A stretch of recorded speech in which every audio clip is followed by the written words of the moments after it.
Alrighty guys, I thought I'd just give you a quick demo rundown of how the Ezyflate works. Currently got it running right now, deflating 2 rear tyres at the same time. So we've just got both the hoses hooked up to the tyres. Selected our pressure, which I've selected as 24 psi.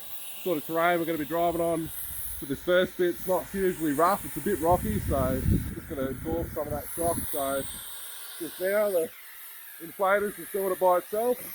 You just sit there and let it do its thing, and once it's finished, it'll beep at us, it'll shut itself off, and then beep at us to let us know it's done.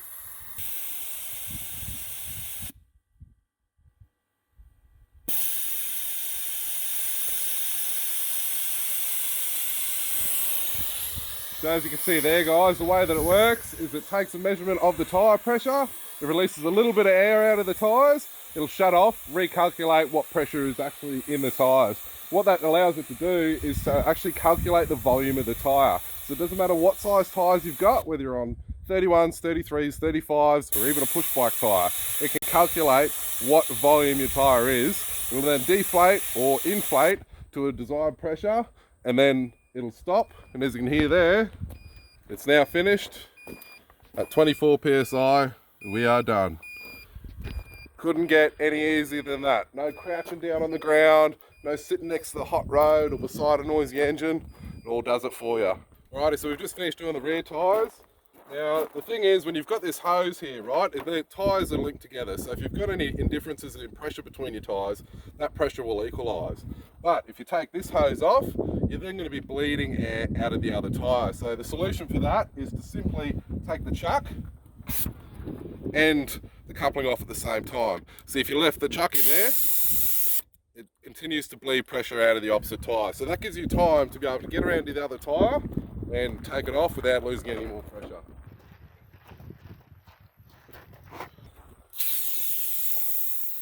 There we go, that's just bleeding residual pressure out of the lines. Now we'll grab the unit, we head around the front and do the front tyres. So as you can see guys, it's super easy to select whatever pressure you want. For this particular application we're going to 24, but there's also 2 programmable buttons. So you can choose, you can set them to whatever you want. Say you do a lot of beach driving and you want to run low pressures at say 15 psi, super simple to do. You can just program P1 to be able to set it to that, or to inflate, you can then just set another one. So, alright, so we've got our unit now set to 24 psi, which is what we want. You can see here, I've left one chuck in, that's what I'm about to attach to the tyre, and the other chuck I've removed. That's because as soon as I connect it to here, the air from this tyre is then going to start bleeding out of this chuck. By disconnecting it, it won't bleed out. So you take the cap off, shove that in your pocket, connect that, and as soon as you connect to it, the unit will begin its operation.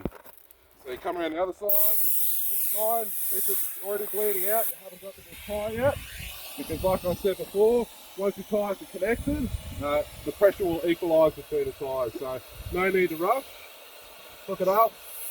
And the beauty of these chucks here is you just push them on, and they've got 2 tabs to actually grab the valve, so you're not going to have any issues with the tabs breaking off or bending like a lot of your service station style chucks.